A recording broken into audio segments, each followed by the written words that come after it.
Welcome to the podcast that's dedicated to making you a faster cyclist, the Ask a Cycling Coach podcast presented by TrainerRoad. I'm Coach Jonathan Lee, and we have with us, I'm going to switch up the order now, TrainerRoad and Cannondale's Amber Pierce. How you doing, Amber? Hi, everybody. I'm doing good. Thanks, Jonathan. Yeah, and we have our head coach, Chad Timmerman. Hi, and everybody. Seems so I excited. feel like I'm supposed to say a particular thing. No. You're enough as you, Chad. And then our last but not least, our CEO, Nate Pearson. How's it going, Nate? Hello, I'm good. You're riding on a high. We'll talk about that in a little bit, but you're doing real well right now. So first things first, thank you for tuning in. If you're joining us on YouTube, you can do so at youtube.com/TrainerRoad. Every Thursday at 8 a.m. Pacific is usually when we record the podcast and we stream live. So you can join us and you can answer your questions there. You can also watch the podcast, which sometimes we talk with our hands. Sometimes you do strange things, and you might want to check it out. Maybe you want to see us live. I don't know. But it would be a blast to have you all join us, and you can check it out on YouTube. You can let that play in the background, too, and listen to the podcast that way. You can subscribe to this podcast on YouTube, subscribe to it on whatever podcast app you're using as well. That way you don't miss an episode. Okay, with all of that said, submit your questions as well at trainerroad.com/podcast. We appreciate those. We come through a lot of them this week, and we came up with a set of questions that we feel like are going to answer some fun, maybe even some controversial topics. And if you're looking at the title right now, you can tell carbs versus fat is one of the things that we're going to talk about.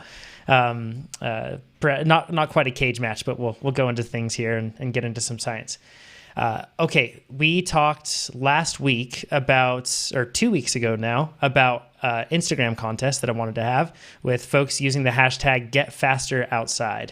And that's to use outside workouts. It's one of the features that you can use as a TrainerRoad subscriber. You can do all your training inside, and then you can also just flip a switch and those workouts will push right over to your Garmin or your Wahoo. And it's awesome because you're able to train outside.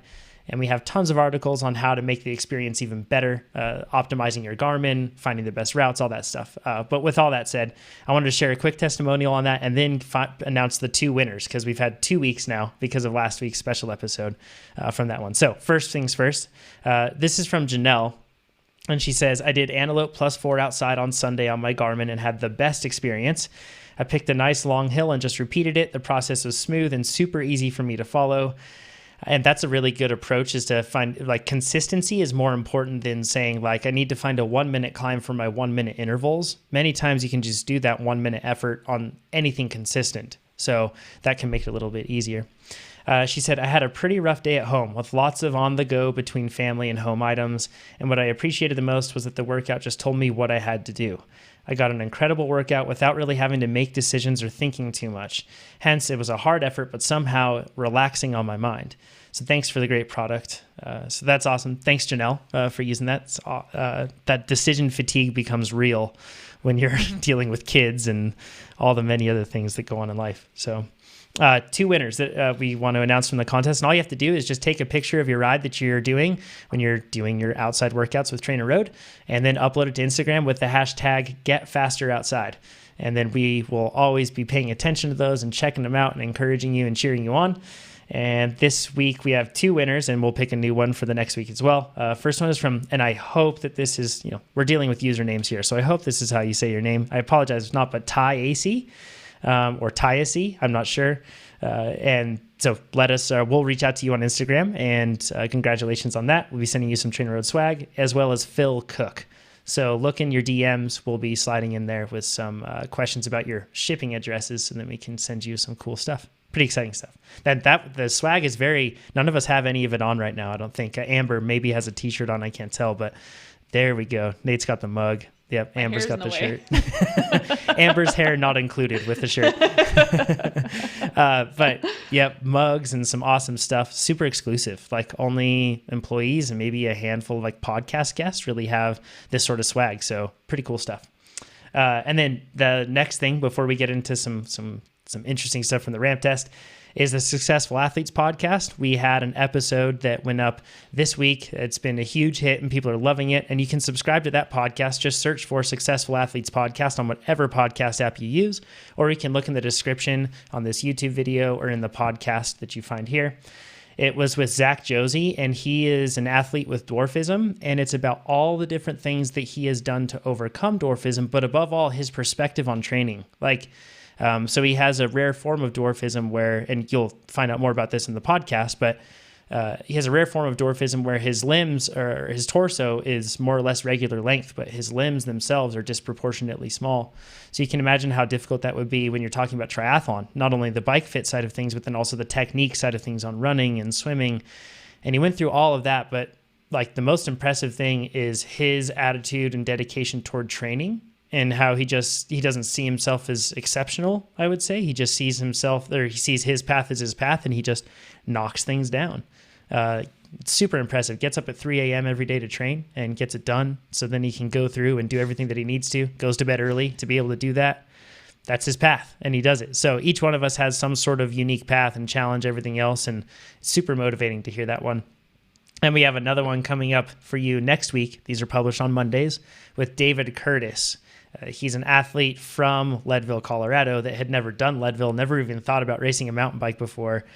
And we'll get all into that. I won't spoil anything else, but it's really, really cool. So that's going to be a great episode, and that's coming up this Monday. So Successful Athletes Podcast. John, would it be fair to say, like, if you ever lack motivation or inspiration, to listen to one of these podcasts and you'll get it back? Totally. Like, we talk about this sometimes when we do this podcast, and we're like, oh, we want to train now, like after this podcast, right? I know. We need a group ride afterwards. Yeah. Or a race. Yeah, for sure. And after these podcasts, oh my gosh, it's like guaranteed every time. It just boosts the motivation a ton. It's super cool. You get to learn from them, actionable insights, but then also it's really motivating, every single one of them that we've done and will continue to do. So really exciting stuff. If you want to be a guest on the Successful Athletes Podcast, there's a couple criteria you should know. We want to know how you've used TrainerRoad to accomplish whatever you deem successful. Like, it doesn't have to be some sort of big race win, but how have you used TrainerRoad to make that happen? And you can do that by letting us know. Just send me an email right now, jonathan@trainerroad.com, and then we can go through there. So we did a ramp test this week. Let's talk about that. A live ramp test, and that was live on YouTube. We had some audio issues, by the way, and I apologize for that. That was my mistake, and I've learned, and hopefully we can be better for next time. That's the plan. So, but with that stated, we can tell you now about everything that went on in terms of the increases or changes, everything else that went on. So first, let's start with you, Amber. You went up 2 watts, right? I think 2 watts. Yeah. Yeah, I think so. Yeah. So what was your training like leading up to it? And then what do you think contributed to that increase? Because you had a massive increase the time before and you're still going up, which is crazy. Yeah. So this was the second part of the general build plan. And the first part was the first 4. So it's 8 weeks long. So it was the first 4 weeks and then the second 4 weeks. So the first 4 weeks was really the first structured training that I'd been doing that included some of those top end systems, specifically VO2 max. And one of the things that I've learned about myself over the years is I respond really, really well to the VO2 max zone work. Like that's kind of my moneymaker when it comes to like the sweet spot and the threshold come back pretty easily to me, but the VO2 max is a little bit harder. But as soon as I start to focus on that and really do quality work in that zone, my fitness comes up quite a bit. So I wasn't that surprised to get a big bump on the first 4 weeks. And then what I felt like happened was that first 4 weeks was the introduction of a big training stimulus relative to what I'd been doing before. But I hadn't been training so long that I hadn't really accumulated too much fatigue. So it was this really nice balance of increase in training stimulus without having that chronic load. And so that got me a really big bump. It was like 30 watts. And then this time around, I did the second 4 weeks of build, which is hard. And so my fatigue load was coming up, so the nice thing is I'm continuing to progress my fitness, but I could tell that my legs were just a little bit heavier than they were for the last test. But I'm happy to just see continued progress. And one of the things I'm always saying, and this is a classic example, is progress isn't linear. So it's still progress, but it wasn't another 30 watt bump. That's a really good point because I've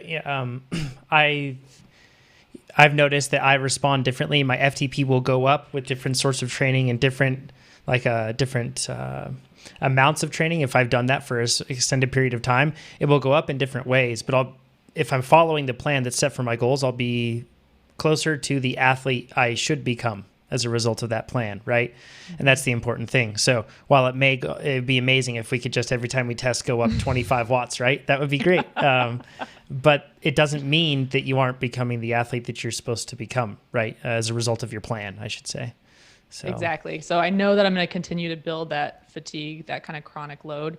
But I'm also trying to plan ahead too, because we have a lot of time before Cape Epic. So I don't want to dig myself in a huge hole right now. So I'm actually going to go back and do some sweet spot base work now. So not quite that same heavy, high end load. It'll be a little bit of a mental break, but I've kind of set my baseline up now with a higher FTP, so that sweet spot work will be at a higher level, a higher capacity than I had before. And I'll anticipate that I'll be loading up on the fatigue a little bit, because I'm going to focus more on volume now than the high intensity zones. Still maintaining quality by making sure I'm doing structure with sweet spot and threshold, but more of a focus on the lower aerobic zones. And now I know, thinking ahead to Cape Epic, I want to build a chronic fatigue and a chronic load, not to the point of overtraining, but then I know then that I can dial it back closer to the race and relieve some of the fatigue while maintaining the fitness, and then do a nice taper. So that's kind of the thinking around that right now. It's almost like she knows what she's talking about. I was just going to say that seems like a very sound and logical approach. And if I was your competitor at Cape Epic, I'd say you're totally wrong and you need to just keep building the whole time. I've seen this. People should listen back to what you just said. And that'd be a great quick clip, because I've seen people online be like, last time I went up 30 watts, this time I went up 2 watts. Therefore, I'm going to change all my training. Or maybe I just need to double my training stress. I'm going to switch to like polarized training now, because all this stuff's not going to work. Going anymore. keto. I just need a new, exactly. I need a new training stimulus. Maybe I should be lifting weights. Where Amber's like, it's not just different. You'll see with mine too. It's not just like 5 watts, 5 watts, 5 watts, 5 watts, 5 watts. And if you could do that for like a year, a lot of you could be in the pro peloton, right? Because that just does not happen. Mm-hmm. For sure. So Brandon, your Cape Epic partner, he went down 13 watts from 331 to 318. He's still over 5 watts per kilo at 5.1, which is really impressive. And he has been taking time off of structure without events and everything else. And it's funny, he mentioned this on the live stream. He said, turns out just going hard every once in a while doesn't make you fast. and that's like the thing. His rides haven't felt easy. Right. And that's a big thing. A lot of the time we just associate if something felt hard, it was productive, but that's not the case. Like, right, Chad? Like if it was just making it hard, your job would be super easy as the head coach. Like you just, make workouts feel hard and it'd be fine. Yeah. We wouldn't even need science. I'd just tell my riders to go out and flog themselves and report back and tell me it was real hard. Yeah, exactly.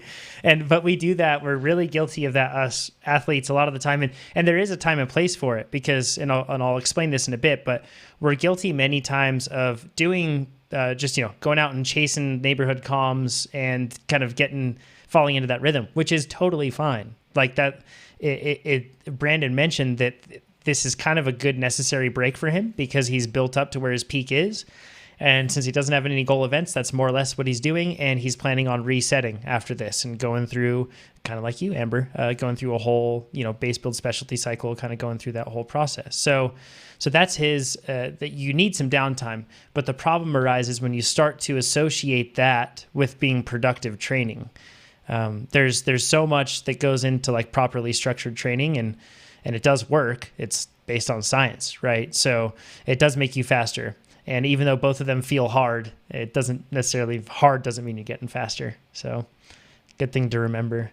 The other thing about Brandon to think about is that, so Brandon's at 5.12 watts per kilo. At sea level, that's probably 5.35 or something like that.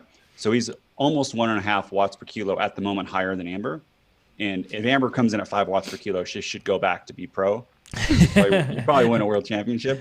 But Brandon's, the part that's going to slow him down are skills. So he's putting so much extra time on the mountain bike, and not necessarily, like you said, doing real structure training, but he just needs to see so much trail, and that will make him faster in the long run. Mm-hmm.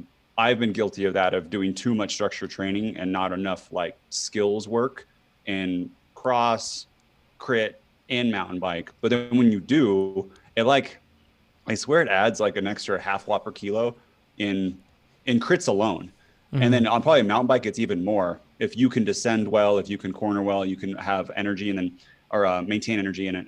Over a 30+ hour race that we're doing, being able to be just a little bit smoother and not have to go above threshold out of every corner at Cape Epic over 8 days, that's going to be crazy amount of like the amount of watts that you save there are crazy. So and not just watts, right? It's like the cognitive load that you save of not having to really feel like you're processing a ton of information through every single turn to do it correctly. If you can just flow and not think too much about it, it's going to be huge. A lot of riders, you probably experience this on the road where like you go down a descent and you're scared, or a mountain biking, like it takes something out of you and you're like, oh, that was really hard. But then when you just like go down stuff that isn't, you're not scared and you're fun, you almost get rejuvenated, right? With the descent. And you're like, this feels amazing and I enjoy it. Where for us, if we're scared, which I think maybe Chad, me, Amber, and Brandon could be in the situation. I don't think Pete's going to be scared of anything. Sophia's not going to be scared of anything either. But I personally get scared. I don't know for you guys, but yeah, for sure. Fast fire road, flat turn, I'm like, my alarm signals are going off that my front wheel is going to slip out and I'm going to crash. But if I can see enough trail or do it enough times that doesn't happen, the cognitive load over 8 days, the recovery, the less cortisol is going to be insane. Adrenaline that just, you get that shot of adrenaline and then like your body recovers from it. And then you have like this, you come down from it. You do it over and over and over again and you start to get really, really, really tired. There's something to be said too about, so in our minds, we divide things into 2 or 3 scenarios in a bike race. You're either going up, you're going down, or you're going flat. And a lot of the time we compartmentalize them too much. And what I mean by that is there's when you have better fitness and also when you have better bike handling, there's like a ton of nuance in between that fills in those gaps between those 3 different circumstances you encounter in a race. And it makes it so that you are so much more fluid, able to carry more momentum and really reduce the amount of psychological stress that's going on in your mind when you're racing. And we see this with an upcoming podcast guest that we want to have at some point, but he's definitely a fan of the podcast and listener to the podcast, but Alex Wild, he's a pro mountain biker and he has very impressive fitness, but he has mentioned many times that one of his biggest downsides is his descending ability, relatively speaking, because he's a relative latecomer to the sport in some ways. And for him, even though he has great fitness, because he doesn't have that bike handling, he ends up just utilizing so much energy to try to make up for that. And you can't just change it one day to the next either. That's something that really does take time. So Brandon's being very intelligent, I think, by spending a good amount of time making sure that he is very familiar with riding and then just getting in reps, making sure that he gets as much. Like you said, Nate, seeing more trail, it just makes everything a little bit easier. Brandon listens to this. He's probably listened to it live, but I'm going to give you guys a tip. Okay. This is not like me, but this is something that Brandon needs to improve on his downhills where he can pedal out of a corner that he doesn't take the best. He is so light and so strong that he does that and accelerates so much. But Amber, you're going to either have to let him drop you or match that same effort. And 130 something pound, 5.4 watt per kilo person accelerating out of a corner.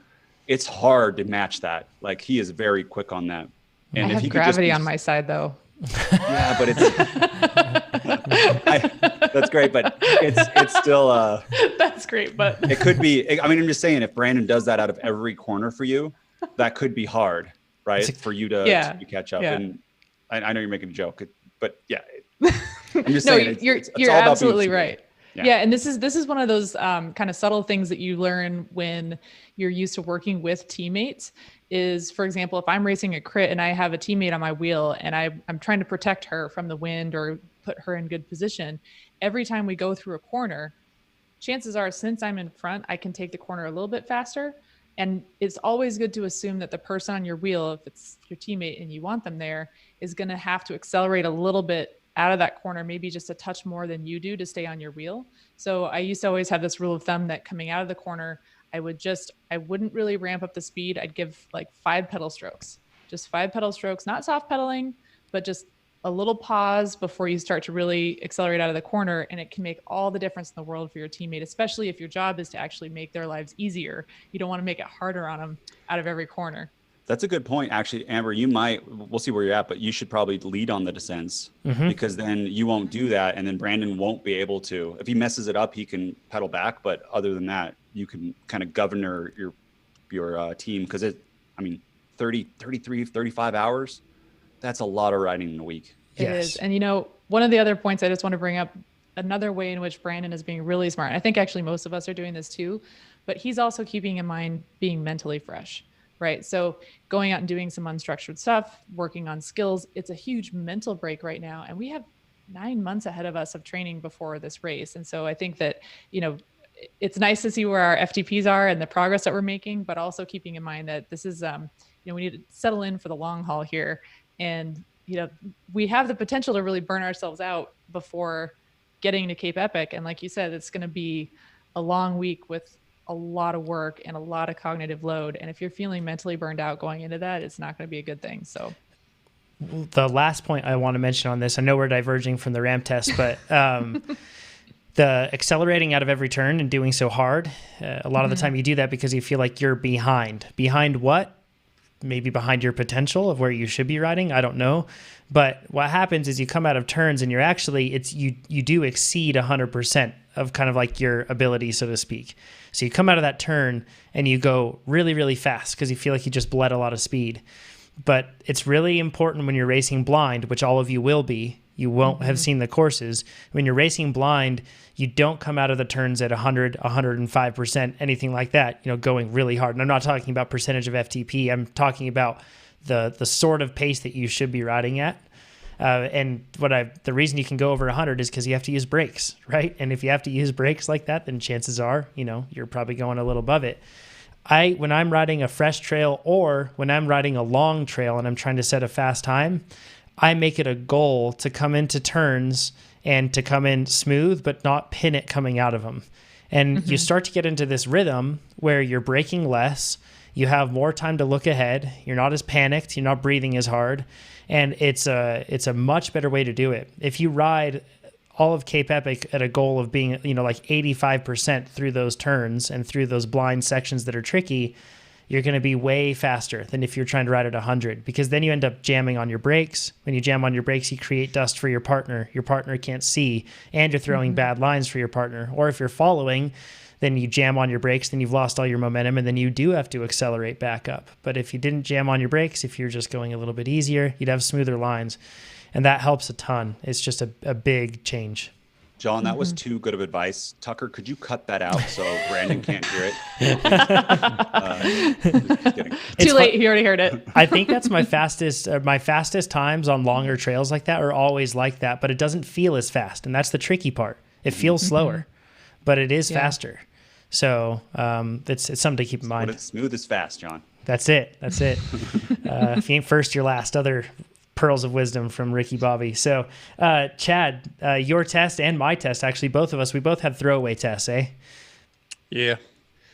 So I've got mixed emotions about this. I mean, I was riding a pretty substantial wave of motivation, maybe 4 or 5 days out. Everything was going well. I'd done some rides outside, both on the road and on the trail. And every time I looked down, I was impressed by my numbers. Like, yep, it's still there. I'm starting from a good place. I'm not starting from a hole that I have to dig myself out of before I can even see progress that means something to me. And then, the weekend just kind of tanked. There was a fair amount of emotional stress and some other worries. And I knew that after Sunday's ride, I was coming into it not feeling great. It was in my head already, and I was trying not to let it be, because I recognize, I can talk myself out of this. If I start now, I've got a really good chance of talking myself out of this. So I took Monday easy and thought for sure that I was going to have a decent day Tuesday, at least something representative of what I can do. And it wasn't that. And I recognized it early on enough to know that it's not just me talking myself out of this. Things were too hard. And I based that on the workouts leading into it. I felt really good on those. I had a really strong basis for comparison. And I'm talking a few weeks worth, not just a few days worth. So I knew what I could expect. And yes, my training has been minimal. It has been vastly varied to Amber's point. I'm very fresh psychologically. I'm very into rejoining this particular game and focusing almost all my efforts exclusively on riding. But it clearly wasn't going to be a test worth pursuing. So I pulled the plug early and checked a couple things, had a couple theories, none of which I think stand up. I think it just really boils down to I didn't have it that day. So considering the last couple of ramp tests, I had about a 2% decrement each time.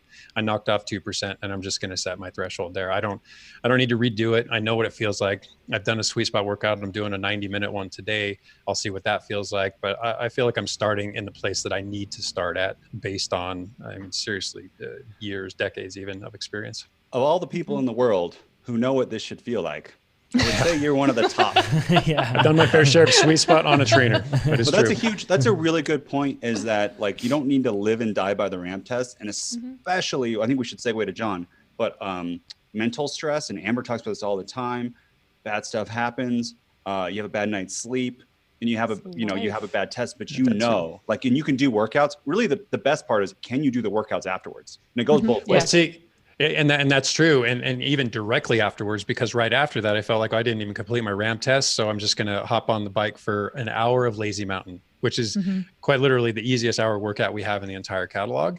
And I was watching the clock about 20 minutes in. I mean, I talked myself to 30 minutes, and then that was it. I was off. I was more than flat. I felt like I was blood sugar crashing, and I don't get those. Everything was off the rails. So it was clear. It's not my day. How many beers with brunch did you have? Yeah, see, I can't even, of all the excuses I came up with, alcohol wasn't one of them. So, I mean, I didn't even drink heavily the night before. Not that I drink heavily, but I had like half a glass of wine the night before. I just wasn't feeling the alcohol intake. So the most things, I can't trace it back to anything other than the few days leading into it, and a dead giveaway that was not, that was not the day for me to demonstrate one of my best performances. So, well, speaking of beer, a very wise friend once told me that this is an assessment, so you can't fail. I think there was another comment in there too, but and I'm sure there was, but I think I actually managed to fail that one. I mean, when you bail, I guess bailing is not failing. That sounds like a term, but it's cutting your losses. I recognized early on I wasn't going to get anything out of it, nothing beneficial.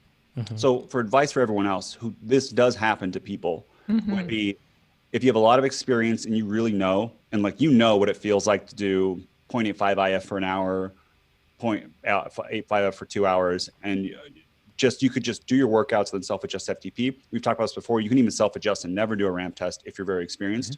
If you're new and you're not sure what these should feel like, and this can be, I think a lot of people don't realize how hard they can go, right? Yeah. Too, and a lot of workouts until they start to do like a plan and build progressively. Is I say wait a couple days, do maybe a couple openers, see if you feel better, like a Sleeping Beauty or something, and then come back and retest, because you don't want to set yourself too low if you're new and you don't really know, if you don't have that experience. So unless you've been coaching and have an indoor power studio and written thousands of workouts and training plans. Exactly. Yeah. So drawing on that experience, I knew what to put my numbers at. And the next day, I had one of the most solid nights of sleep I've had in weeks, and got on the bike feeling optimistic, feeling, my legs felt good. Everything went as well as I expected it to go. So it was the day that said, you know what, you're fine. Definitely start here.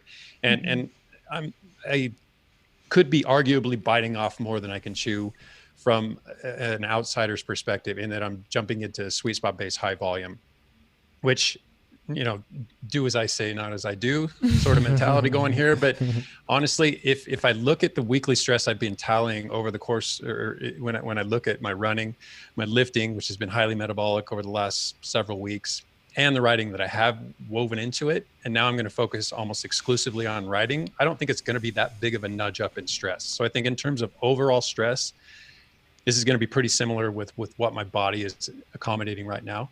So I don't think it's unrealistic. And the perk is you can always drop down to mid volume too. Absolutely. If it doesn't work. I've got my finger on the trigger. I'm ready to definitely knock things down a bit.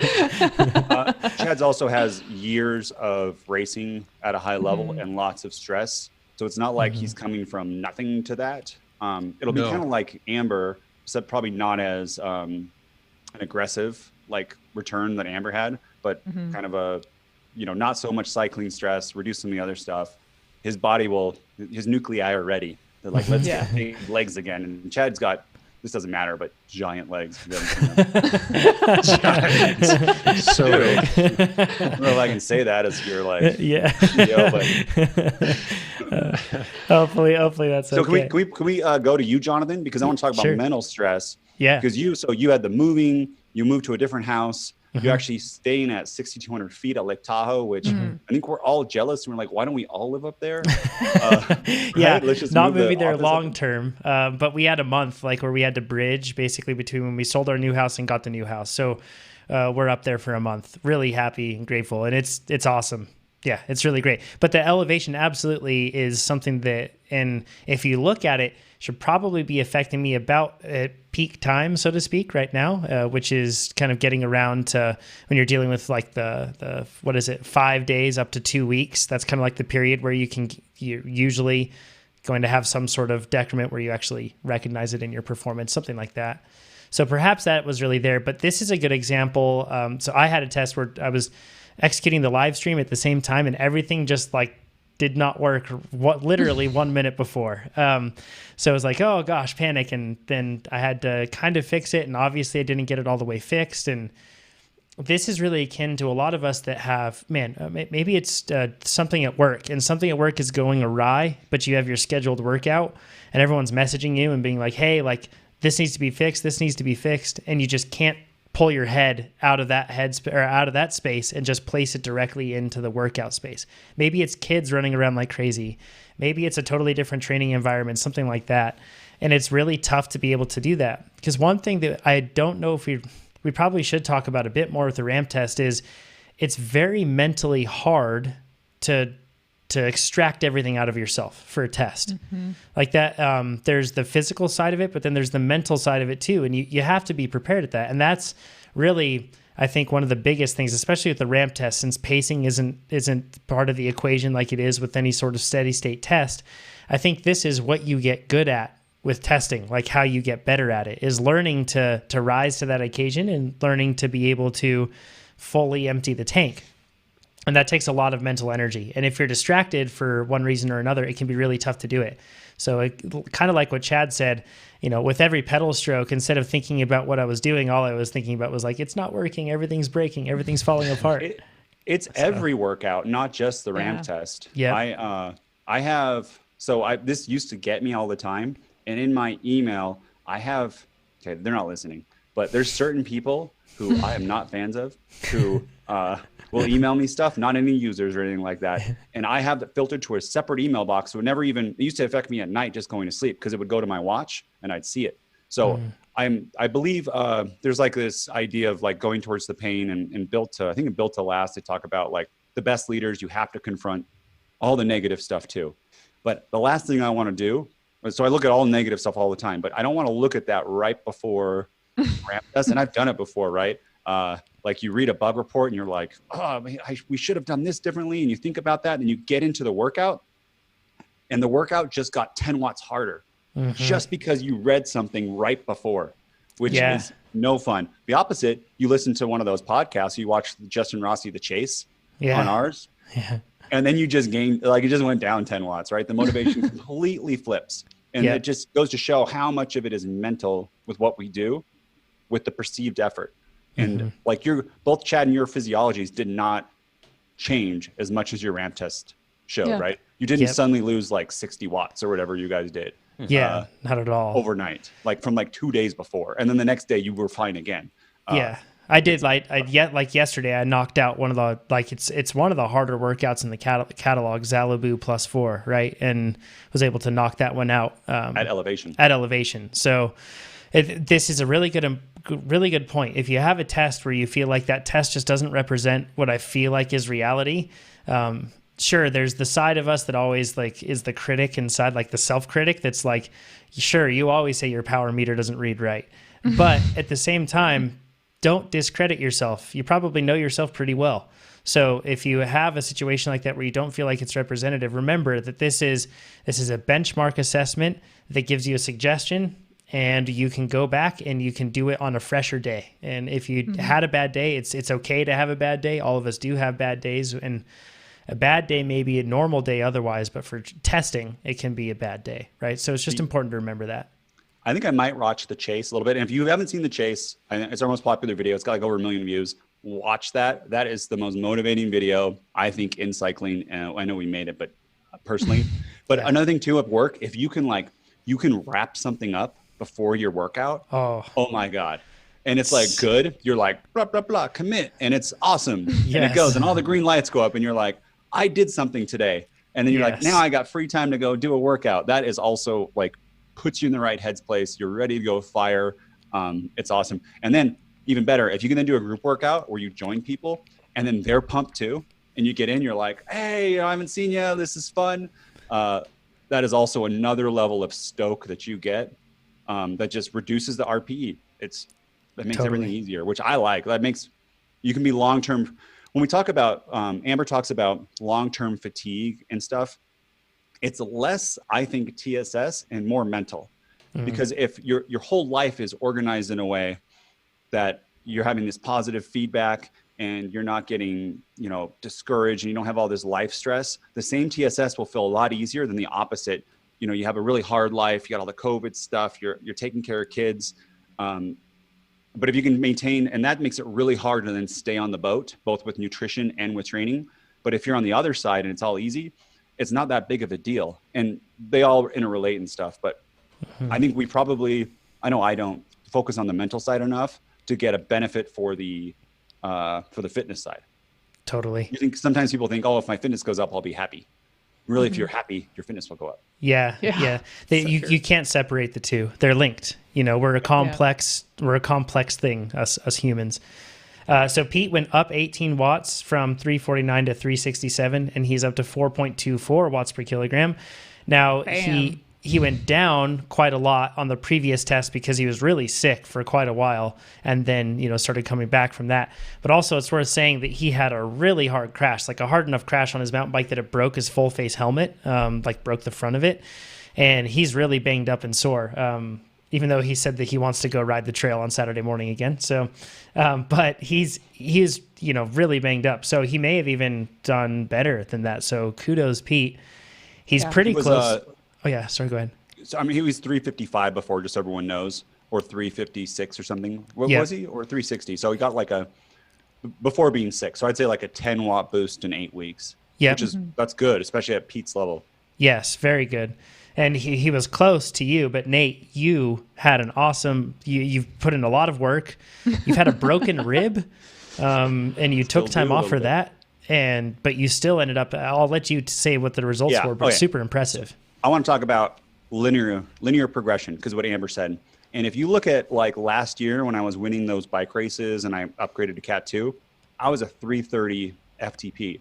And I was racing so much, I kind of stayed around there. I hit 340 for a little bit in the summer. And then I went down to 320 in September. Then I went from 320 to 323. And then I went from 323 to 338, 338 to 342. And then I got 352. And that was my peak of all time. And that's when I really upped my training volume. And I was going so well. And then kind of the week before, I think I overtrained. I doubled my 50% increase in time. And I was doing, it was a lot. Then I went back down to 343, right? And then during that month, it was very hard even to do 343. Yeah, this is different than you guys. I did have a drop, but it wasn't mental. It was actually, I was physically taxed. My heart rate was hard and loud. I don't know if that's a hard heart rate, but it was, my resting heart rate was 80 when it was usually in the 40s. And everything just felt weird to me.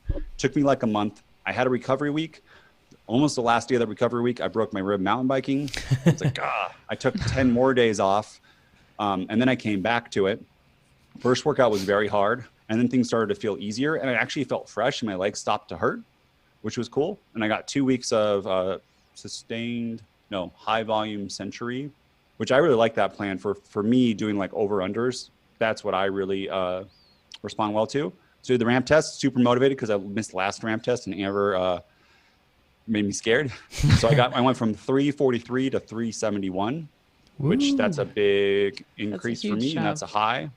And I always like to say sea level because it makes it sound higher. This is giving myself a generous 5%. This is based off some tables. I could really test it and make sure it really is there. But that puts me at like 390. So if I was at 371, I want to race a crit so bad. And I've also lost weight. I stopped taking creatine and I lost some body fat in this process too. And I think we're going to talk a little bit about it later on in the podcast. But that is a huge swing for me. I'm pretty pumped. Over the next 4 weeks, I just want to like grow into the FTP. There's messages are a mix of congrats to now you should do XYZ workout to prove it. It's like people want to see me just fail. It's awesome. Right. It's all the Amber fans, which is everyone. But the idea that I'm going to build through this FTP and like get harder and harder workouts over the next 4 weeks. And I did one yesterday. It was a hard workout. But I did it. So I don't know. It seems reasonable. Awesome. Way to go, Nate. Impressive stuff. Awesome. Speaking to the Amber fans thing. But let's not, sorry, go ahead. Let's not miss just the key point here is that this is a situation that is not infrequent at all. I mean, this shows us what our capabilities are of running ourselves completely ragged and then sitting on that, just staying there. And I swear we can do that indefinitely. You talk about your performance basically rose to 340 and then it didn't go past that, even though you were racing a ton, you were training a ton, but it just hovered right there. That right there is giveaway number one, something's up. And then you described how awful you felt, giveaway number two, and for a long period of time. And then you get hurt and you're training way less than you used to train and you get this big uptick in capabilities, which says, I mean, you were so overreached. This is, I'm not saying you needed a broken rib, but you needed something that would keep you off the bike for a couple weeks. And look what happened. I mean, this is a tremendous rebound. It's super inspiring. Yeah. I'm going to break another rib before Cape Epic. Don't do that. You should. Don't do that. Dude, this is not the take-home message. The other two things that are a little bit different, and it's probably not related, but the last time I got a big bump to 355, it was beers with Chad on a Friday. This time, I got so wasted on a Friday before and threw up a ton, like so much where I threw up in the toilet, thought I could go, I fell asleep on the floor, thought I could go back to bed, and I threw up on the sink on the way back to bed. And then I got 371. So maybe so there's something in your physiology where your body like does super compensation. Of course. You're reinforcing my hypothesis. So we're going to talk about this. 4 days. That's the key. Chad's been training in that way for quite some time now. So he's got I'm joking, accumulating data for years. Compare data. For science, for the cause of science. Yeah. All for science. Speaking to the Amber thing really quick, to the two gals that I saw on the trail last night that were podcast listeners, awesome. Good to see you all. Sorry I was like hypoxic descending after a hard set of intervals. But they said, "Hey, Coach Jonathan, it's Amber here." That's all they said. That was the first thing, like in the same breath. It's like they're looking around you. That's what kids say. Yeah. Hey, where's Amber? Yeah, straight up. Okay, let's get into Phil's question. So he says, which basically he's kind of getting into like why TSS doesn't increase linearly with this one. Actually, I'm having trouble finding his question in here. I think that it may have shifted on us. I can read it if you want. I'm looking right at it. Yeah, please go ahead. Yeah, go ahead, Chad. Okay, so from Phil, is it necessary that we increase our TSS week over week, or are things like IF, which is intensity factor, more important at times rather than just riding longer to increase TSS? Awesome. Thank you, Chad. Imagine that a refresh fixed it for me. So we're all good. So yeah, that's like a super good question, right? Like it's kind of like what we were talking about before, like with ramp test. Why doesn't it just keep going up? And also TSS. And we get this question in a couple different ways. A person like asking what they can do. So can I just keep increasing? But then also when they're following one of our plans and they say, hey, last week my TSS was here. This week it's not as high. Or this phase to this phase, it's not as high. Why is that? Yeah. So let's start with, be it known that not all TSS is created equal. We've beaten that point to death. So I want to cover or convey some different information on a similar, the same topic. So TSS, training stress score, for anyone who doesn't know what that stands for, it's a valuable metric. I'm not going to deny that, but like all metrics, it has its pros, it has its cons, its limitations. And there's no metric that is a be-all, end-all measure. We can't have a single sole metric that tells us everything we need to know. So it's always in combination with something else. In the case of TSS, I find it especially useful when your training is very much homogeneous. And in this context, you could almost use kilojoules or kilocalories because they trend the same way. I mean, it's this very straightforward measure. An example of that would be sweet spot training, where, week 1, you're at 300 TSS. Week 2, you go to 320. Week 3 to 345, you maintain this tidy little ramp rate, and then you recover for a week, and fitness trends upward. But that's looking at it too simplistically, because if we looked at the composition of even one of those workouts, say a 4x10 threshold workout or sweet spot, 4x10 sweet spot workout, that's a very manageable format for someone who has any level of fitness, even people who are just starting out. That's a pretty manageable format. But if you took those same 10-minute intervals, all 4 of them, and blocked them together into a single 40-minute interval, it would become a very different workout right out of the gates. I mean, even people who are highly fit, ask them to do 40 straight minutes of sweet spot, and that is a taxing workout. That same structure left in the form of 10-minute intervals, it is a very different workout if you have 5-minute recoveries between those intervals, or if you shave it all the way down to 30-second intervals or 30-second recovery intervals. So it's same so deal. Many, I mean, it's so many more happy halfways. Oh yes. Yeah. I mean, the psychological, the mental, and even the physiologic stress that it inflicts on you over the course of, jamming this stuff all together versus spacing it out and giving you a bit of both a physical and a mental refresh in between each one, carries weight that TSS cannot account for. But too, Chad, the big point in this is over an hour, that's the same TSS. People don't realize that. Yes, and that's the overall point I'm driving at. You'll have exactly the same TSS, because we can pad the workout in other ways to make those long recoveries, put them on the beginning of their end or the end, pack them all into the same hour, same exact TSS, very different physiologic mental tool. And then when it comes to something like aerobic endurance, you may think, well, this is about as homogeneous as it gets. I can do work at 60% of FTP, and I can go for long rides. I mean, now I'm looking at 500 TSS, and then next week I'm going to go to 550, next week 600, then I'll hit my recovery week. But even then, if you say, have a block of time, you've got 4 days off, you're going to do a camp. You say, I've got a lot of time. I want to do long rides. I've got the routes all worked out. So I'm going to do a bunch of 5-hour rides, 4 5-hour rides. The stress you're going to feel on ride 1 versus ride 4 is incomparable. Yeah. So, and again, the TSS is identical. You could do the same route every day at the same intensity level, change not a thing. And that 4th ride is going to be a heck of a lot harder than that 1st ride. Again, that's something TSS cannot account for. And then to really drive this home, let's look at what happens after you do a ramp test. You in the case of Nate, goes from 340 to 370-ish, right? 71. So a new FTP. I knew you would say that too. So that's why I said 370. I was just taunting you. So you could literally do the same training plan, the same workouts, but what's happening? You're yielding a higher kilojoule output, higher kilocalories, higher watts, and you're expressing greater capabilities, but you're getting the same TSS. So even in that case, there's no change in your TSS, yet your performance capabilities have risen. So it gets even more complex when we look at when the riding is less homogeneous and it's more mixed. TSS becomes an even less reliable sole metric. And again, we're looking at it as if it were the only thing that mattered. So just consider the difference in stress between a sweet spot base plan and a specialty plan. If you're a TrainerRoad subscriber, TSS declines in specialty weeks 1 through 4, and that's because the intensity is jacked way up, right?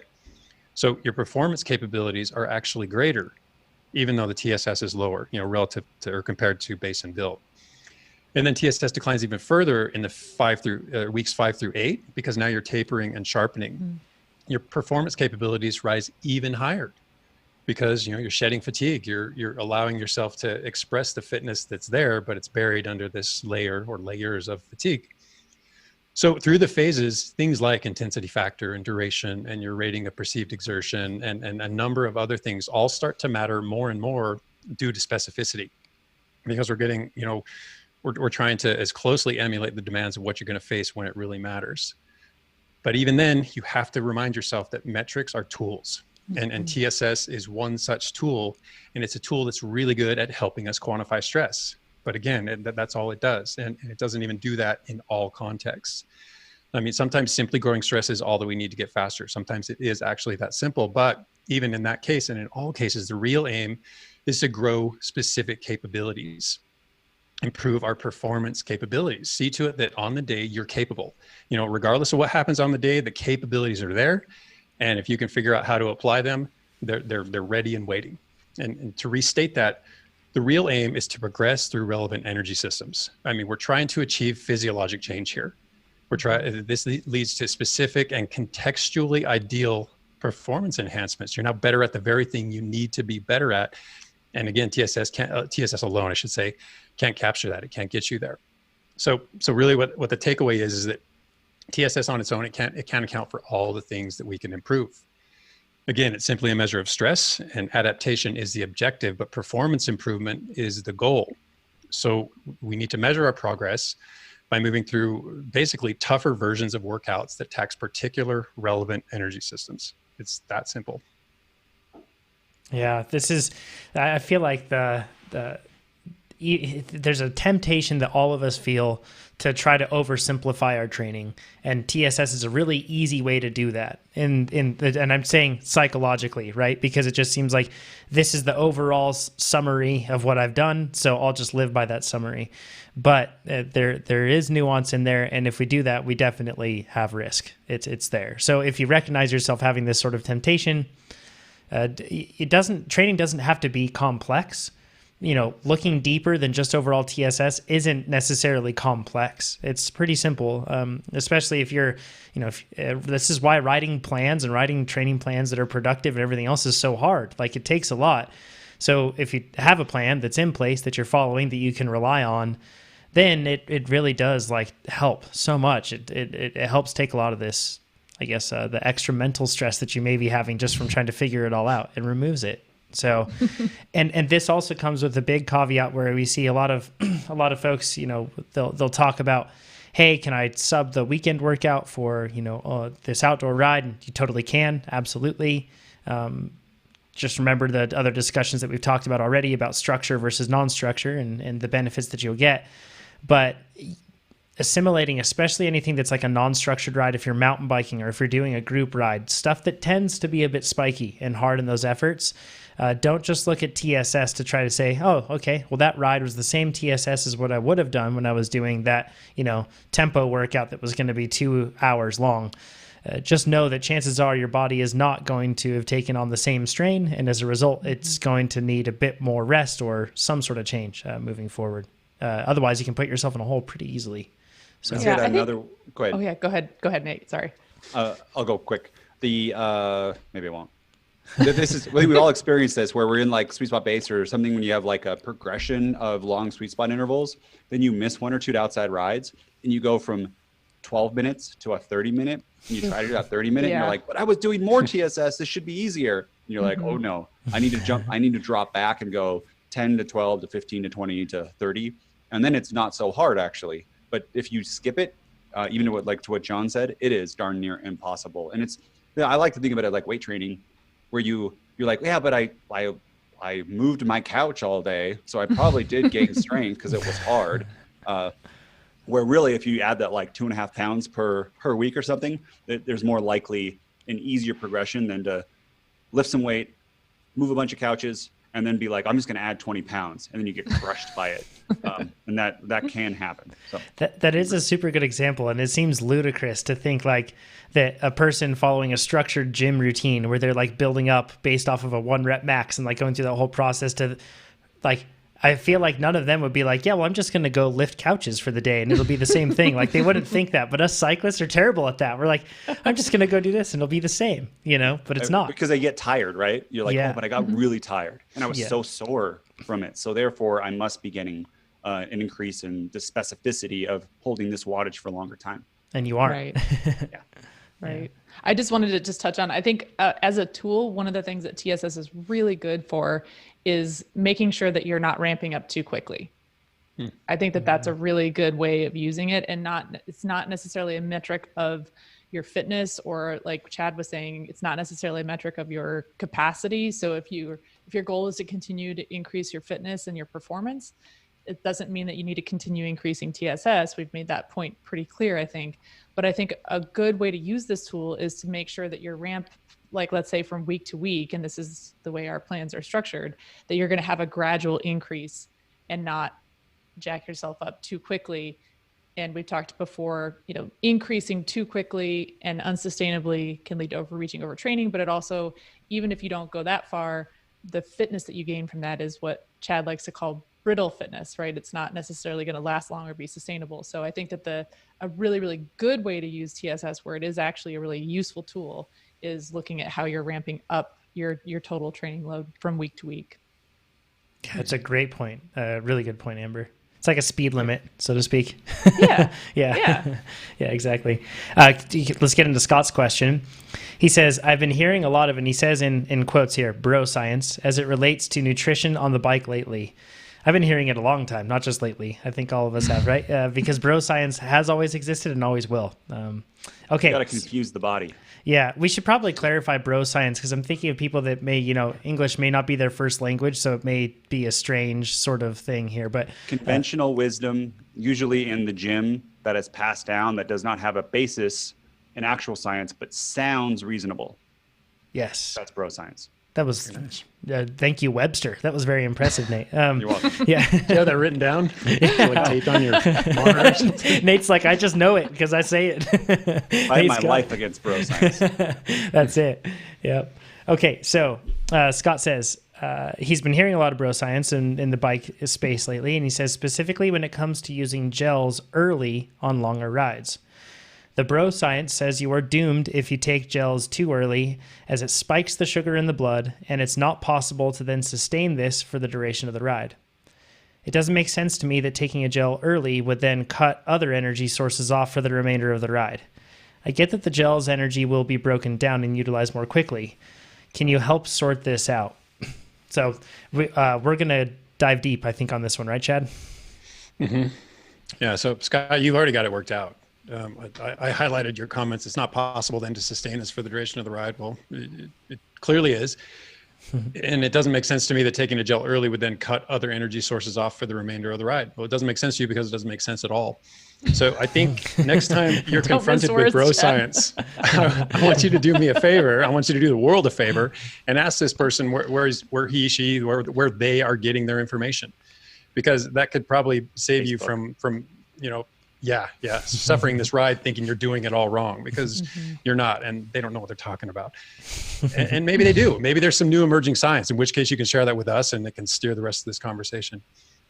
But the short answer, Scott, is that you don't have to keep your blood sugar elevated. A gel is definitely going to raise your blood sugar, but it's either going to be utilized or it's going to be stored. And this will largely come down to intensity.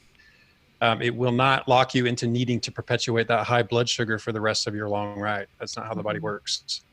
Hypothetically, I suppose you could do an evening depletion ride and then you could sleep low. You don't re-ingest carbohydrate during dinner. You get up, maybe have your black coffee, and then you go out and ride hard. That would be a situation where, if you would need that first gel, and you would probably need to stay on top of those gels because you've run your liver dry, you've run your muscles dry, and you need something to be able to do work. But even in that case, if you go slow over a long ride, which long rides typically are slow, you might not even need the gels then. But so back on track, you have other sugar stores. I mean, first off, you've got your liver, and typically that's depleted at the end of an overnight fast, or at least it's low. You can deplete your muscles in an overnight workout, but in most cases, if you did a workout the previous night, you probably ate carbohydrate with dinner and you're back on track.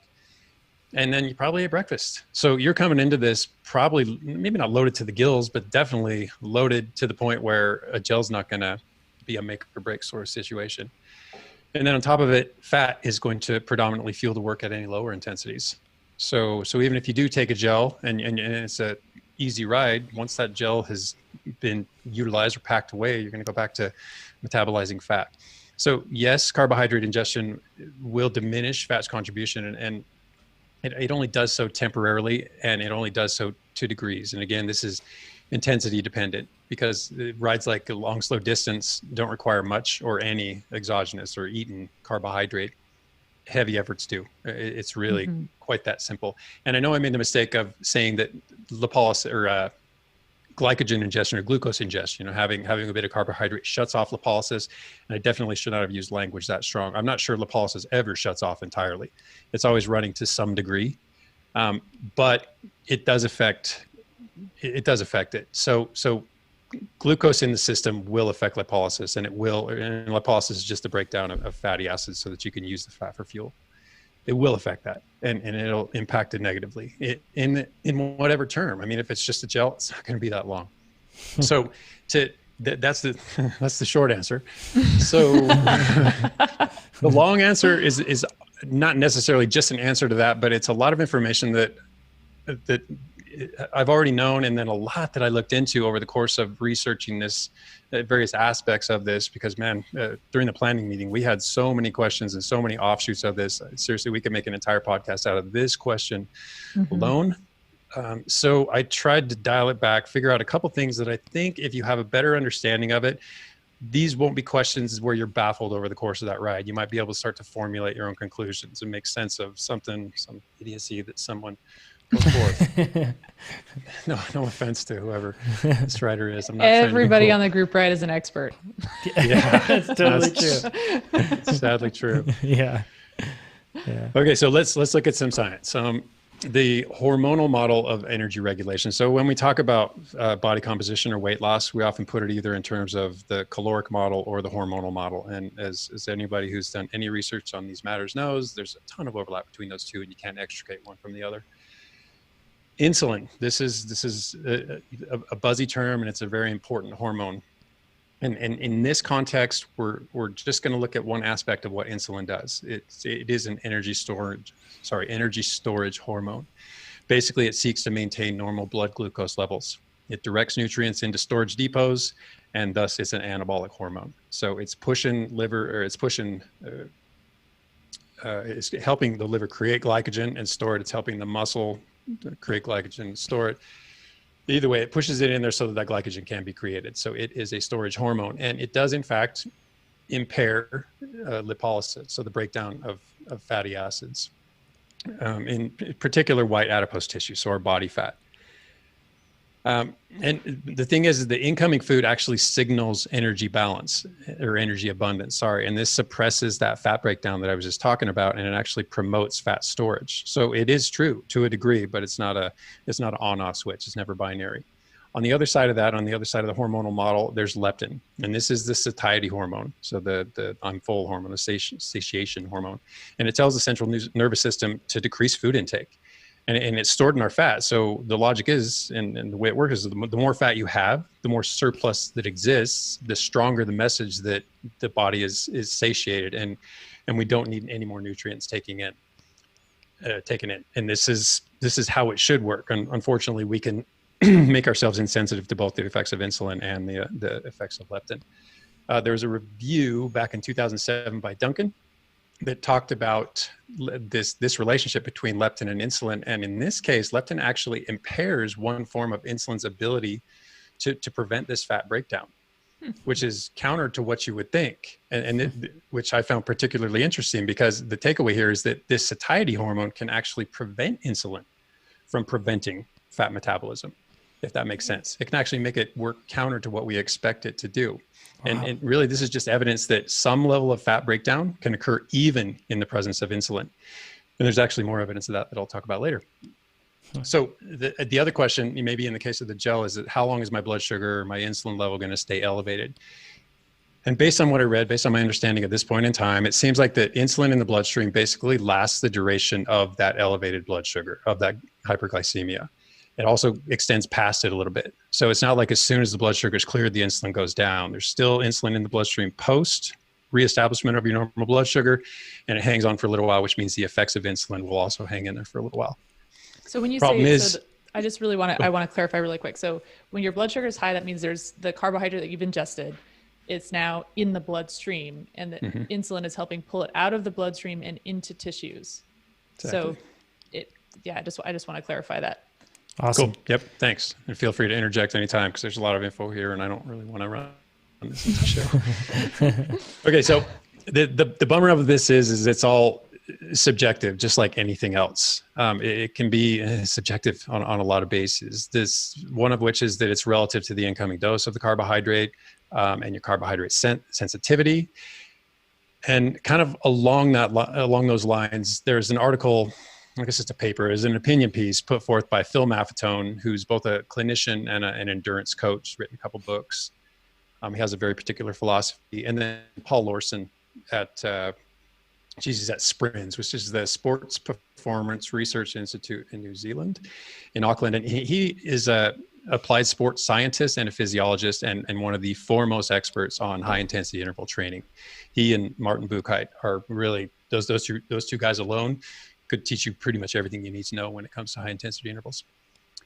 And in this article in particular, I almost recommend reading it because first off, it's extremely short, but it's also a really good on how to recognize overtraining and how to further your recovery or maximize your recovery. So for that reason alone, I think it's worthwhile. But one of the takeaways conveyed is that high quality training and adaptation require a high quality diet.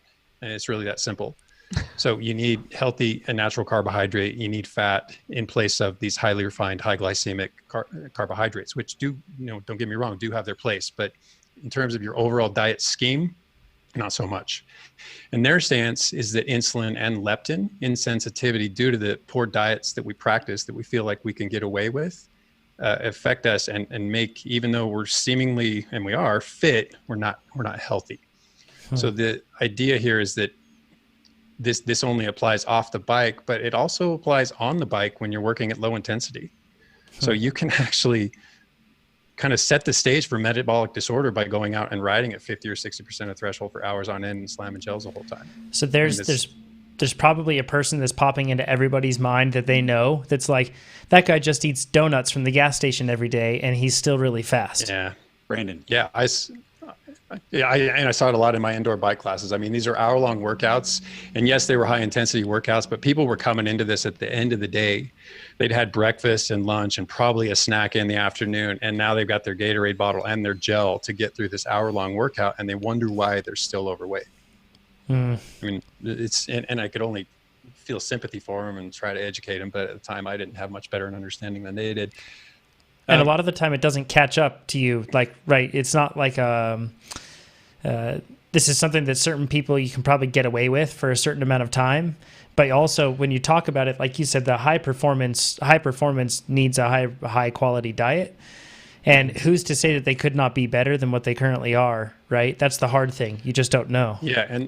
And the trick with anything related to metabolic disorders is it's just such a slow time course. I mean, you can get away with blowing it for literally years on end and not suffer the consequences of it till, years later. So it's not something that shows you're getting it wrong in the short term. So I have a quick question. So I know that I feel better when I'm eating while I'm riding and I'm taking on carbohydrate at regular intervals during my workout. So at what point does that become too much? Because like, if I'm doing a long endurance ride, like I'm still going to be eating a lot of carbohydrate, and I know I'm going to feel a lot better on that ride if I'm eating consistently and taking in carbohydrates. So at what point does it become detrimental? Yeah. Good question, Nate. And I call you Nate because you're beating me to the punch. I'm actually going to address this very thing. It is a good question, and it's the question, right? So the last name let is me get Pierce. Oh, man. That's funny. That's tricky. Pearson. Beer's a Chad joke there. That's good. That was solid. Okay, so let's discuss further just a little bit more about hormones. A particular study, 2019, so pretty recent. It was a mini review of about 190 research articles. Dylan Thomas, all these studies are linked, and I know Tucker's going to provide those. But they point out something that we didn't need a study to tell us. We knew this already, is that hormones are pulsatile. It means they're not sustained. And this applies to everything. I mean, insulin, leptin, glucagon, cortisol, epinephrine, norepinephrine, testosterone, growth hormone, you name it. They're not meant to be constantly in circulation. They work on typically circadian rhythms, but there are a lot of other things that can influence them. In the case of insulin and glucagon, it's, energy supply. So anytime we lose this pulsatility, and we incur issues. It just happens. And in the case of insulin secretion, that's this loss of the pulsatile secretion, the way it should work, is an early feature of type 2 diabetes.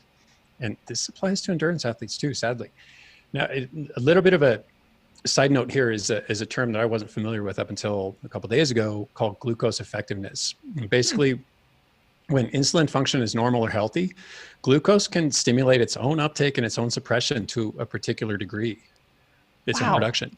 So yeah, and they cited in one of the papers that approximately half of our overall glucose disposal, no insulin required. And we're not even talking about the exercise mediated non-insulin dependent glucose uptake.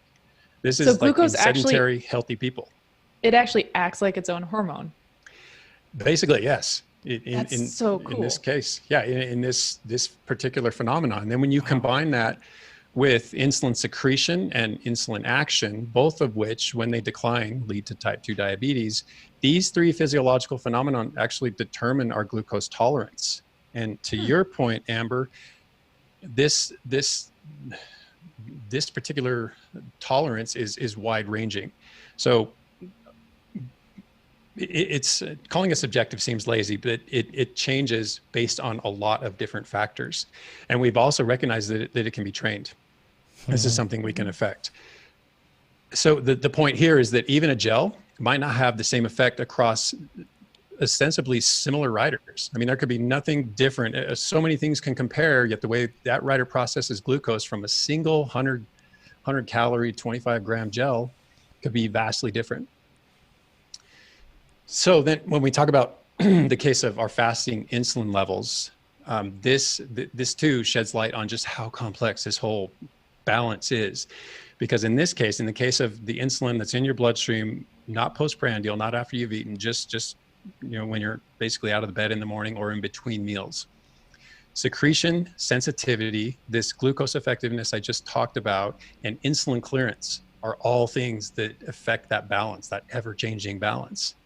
And what makes this even more difficult is that they all can and do vary along so many different lines, racial and ethnic lines, age differences, activity levels, dietary composition, and the intake of your diet over the course of a day. And so the same dietary interventions can yield very differing effects. And then when you put certain levels of metabolic disorder on top of all that, even more different effects. So the point here is simply that there are no simple answers ever. I mean, unfortunately, I can't tidy this up and make it concise for you, Scott. Okay, but now let's talk about athletes, because this, up until now, we're basically just been talking physiology. But when we look at the blood glucose in healthy athletes, endurance athletes are a special subset of people. We're actually a really special subset of athletes in general. We have so many things going for us, assuming we've been doing it right. Nate, sorry. Sorry for throwing you off, Chad. Nate was very, very smiley and happy right there.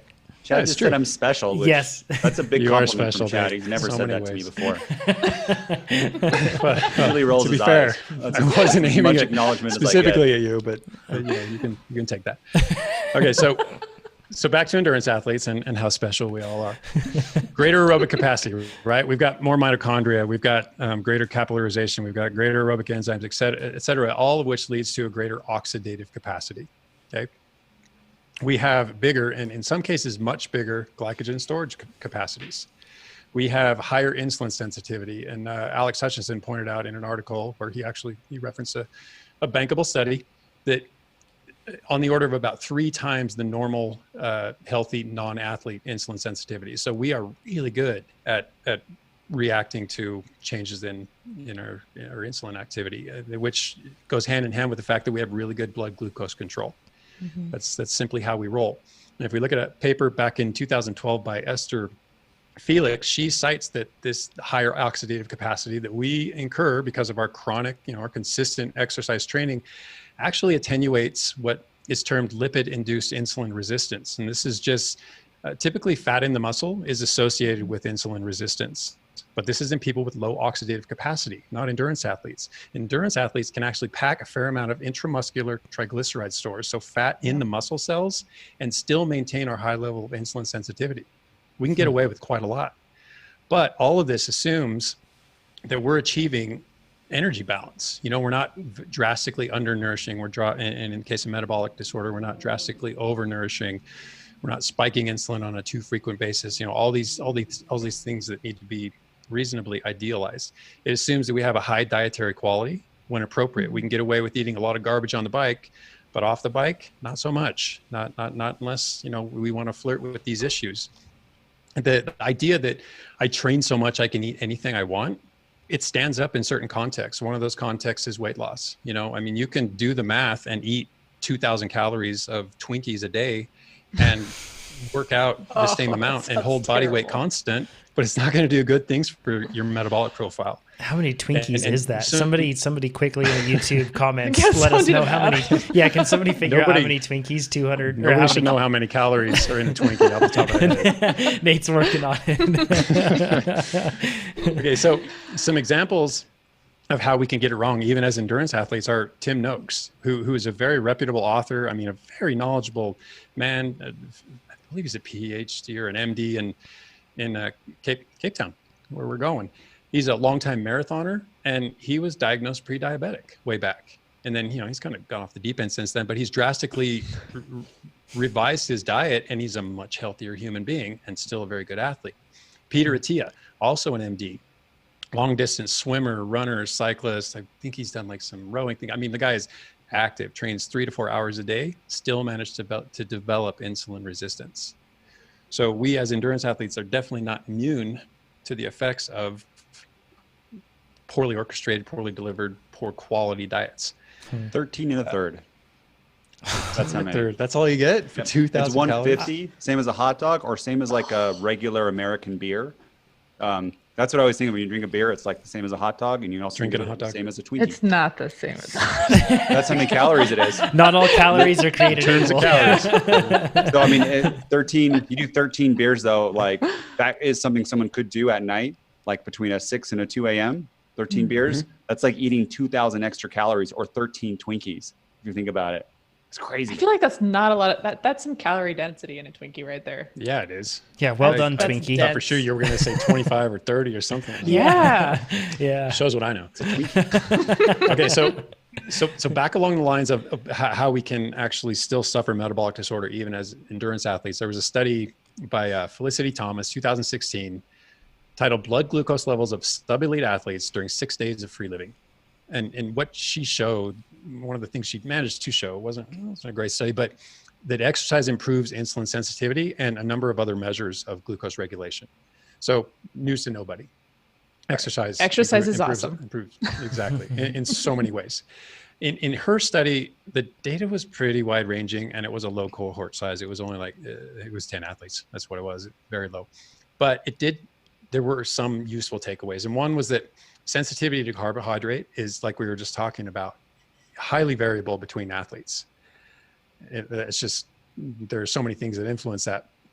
And then what was illuminating in probably a way you're not going to encounter too frequently in other studies is they use continuous glucose monitors, and they actually recognize that they offer an ability to really optimize your diet. I mean, you can see how everything you do, everything you ingest, everything affects your blood glucose on I think they measure on a 5 minute by 5 minute basis. So that's interesting. I mean, for those data geeks, and I feel like Nate's going to go down this road at some point, who wants to see every aspect.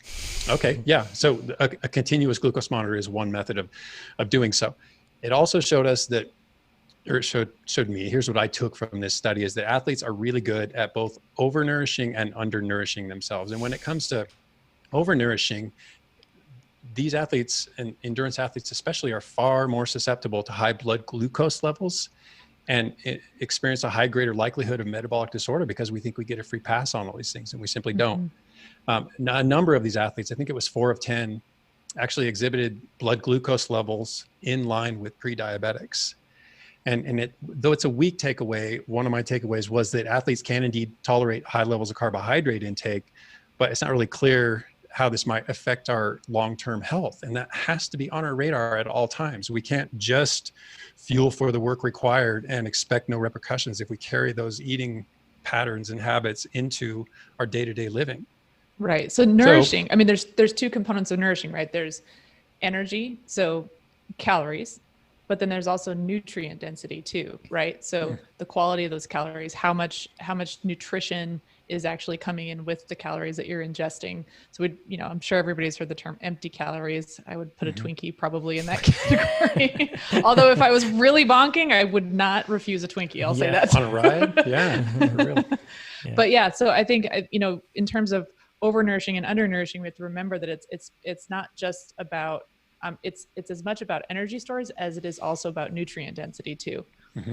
Yeah. So anytime I say diet quality or carbohydrate quality, that's effectively what I'm talking about, is the nutrient density. Okay. So takeaways, just to try to sum all that up, is yes, indeed, we do need to fuel for the work required, but intensity relates to that macronutrient profile. I mean, we can't just dump sugar into a system where we really should just be metabolizing fat. We can't work really hard if all we do is ingest fat and we're fat adapted. So you have to consider intensity relative to your nutrient breakdown or nutrient composition. Duration affects that also. And then high glycemic food has its place. I mean, think about immediately post-workout when you're trying to restock your glycogen stores, thinking about immediately prior to a ride, any ride over, roughly 60, 70 minutes, especially if the intensity is high for that entire time. All of these things can work really well. And a topic that we're going to broach at a later point is that they can do this without decreasing fat utilization. But that's a topic for another time. Yeah. Next time? Yeah. We can cover it next time. Sure. Let's do it. Okay. And then two more, lower glycemic. So the higher quality stuff, the more nutrient dense stuff we were just talking about, carbohydrate in particular, at all other times, post workout, well before your workout, your typical meals, etc. And then finally, back to Scott's initial question with the gels, I think palate fatigue and your level of gut tolerance or intolerance are probably the best cases against early gels on long rides, but energy provision is not. Yeah. I know people who I actually tolerate gel really well. And I think part of that is I've trained myself to be able to do that, because it's, especially in racing, it's just, it's really hard for me to like unwrap something, get it in my mouth and chew. And then, it's like with the gel, you can just down it and go. And it's not ideal maybe, but I certainly tolerate it really well. But I would just say, like, to your point about everything being subjective, when somebody tells you, especially along the lines of bro science, oh, never do this, it's so horrible for you. Just remember, like, just because it's not going to work for somebody else, like just because somebody else doesn't tolerate gels really well doesn't mean it's not going to work for me, and vice versa. And the other part of this too that I would say, in addition to see what works for you, don't just take somebody's word for it. But also I think mood is a really, really big component of this too. So when you're eating enough and you have enough energy to do your workout, your mood's going to be elevated. You're going to feel better and happier. It's going to make you feel more confident. It's going to build your confidence when you finish that ride in a good mood and you had a really good time knocking your intervals out, or, knocking out the TSS score. But I think there's so many components to fueling on the bike. It's, there's obviously complex hormonal cascades, and there's individual differences that we can see across the board. Just remember that it's really important to try and figure out what works for you. Awesome. So if you take a gel, don't worry, it's not going to turn off fat burning for the rest of the ride. To go back to the core thing, it's not like your system's just going to shut that off and you're stuck for the rest of your 10-hour ride. You are never, ever going to burn fat again. Don't worry about that. So that part of bro science is debunked, and we got a lot of other insightful stuff. Let's jump down. Please. Sorry, go ahead. One more point I just want to touch on too, which we've talked about before. I just don't want to move on before we just mention it. Is signaling. Just getting fuel getting fuel down the hatch while you're putting out big efforts for your interval training on the bike. It's going to send a signal to your brain that it's okay to keep riding those checks because you have fuel coming in. And I think that that's really important too. And figuring out what type of fuel that is that really works for you, that doesn't upset your GI system, all those things, you can figure that through some self-experimentation. But the signaling component, just making sure that your body knows it's going to have enough energy to do the work that you're asking of it, is going to be really important. Awesome. Let's jump down to John's question in the doc here. He says, "Hi, TrainerRoad team. I have a simple question. What to do after a training camp?" Now, here's his context. He says, "I write this from Austria, actually on the camp with a dear friend, and after finishing 3 big rides plus a few recovery rides during the week, I have clocked a 1,826 TSS week." Goodness gracious. We've been talking about TSS pretty regularly throughout this episode. So here's another perspective on it once again. And also, it's worth saying, we've mentioned this before, but if you're FTP is inaccurate, then it's easy to get inaccurate TSS because it's all based on that, right, Nate? It's relative to your threshold. Yes. So this is also a good situation where if you live, I don't know, maybe you live at 10,000 feet in elevation, then you go down and you're riding at sea level, you'll see some big TSS numbers most likely because you'll be riding at you just have more oxygen, you'll be able to operate higher, put out more power. So this is something to keep in mind. So, okay, with that said, that's on the back of a 6-week average of 669 TSS. And you can see that when you use TrainerRoad, you can just log in. That's represented on a line. You can see your 6-week weekly average TSS that you can see going through that whole thing, and your 6-week daily average TSS, which is pretty cool.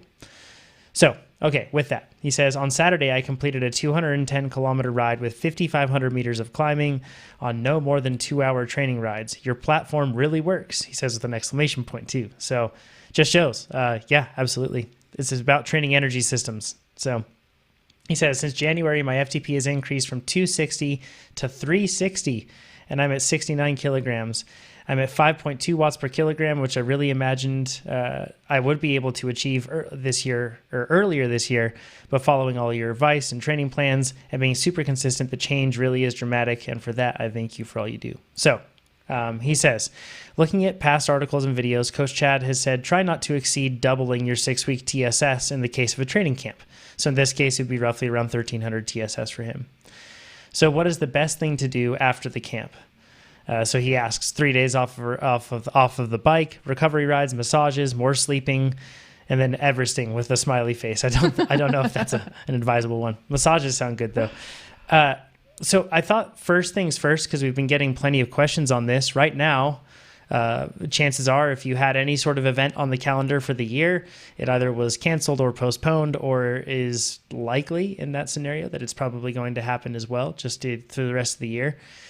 And folks are wondering what to do with all their fitness. So it's not wasted, all the work that you've done. And one of the outcomes that we've seen a lot of people asking about is, what do I do for if I want to do a training camp or something? Maybe I want to build toward that and really try to put in the biggest days I've put in, or just enjoy that fitness and have some great rides. So I guess first things first, and actually we'll pitch this to you first, Amber. If you were to put together a training camp, what do you feel? Because you do this, you've done this with Janelle Spilker, and you've done this in tons of different, I'm sure, team camps and everything else. What do you feel are the good things that you should have planned for a training camp?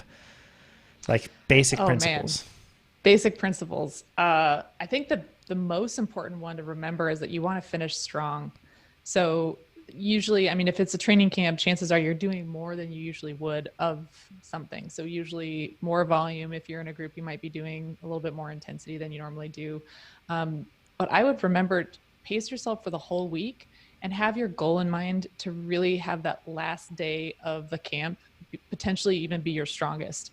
Because if you really go too hard on maybe the first or second day and you tank yourself, and you're still trying to sustain a really high training load day in and day out, it's going to diminish your ability to get much out of the second half of the training camp. So if you really want to maximize your returns, start off a little bit easier in terms of effort level than you think that you need to, and build through the week. And if you can finish that last day and feel like that was your strongest day, even though you now are under this huge load of fatigue, that's a really, really good place to be.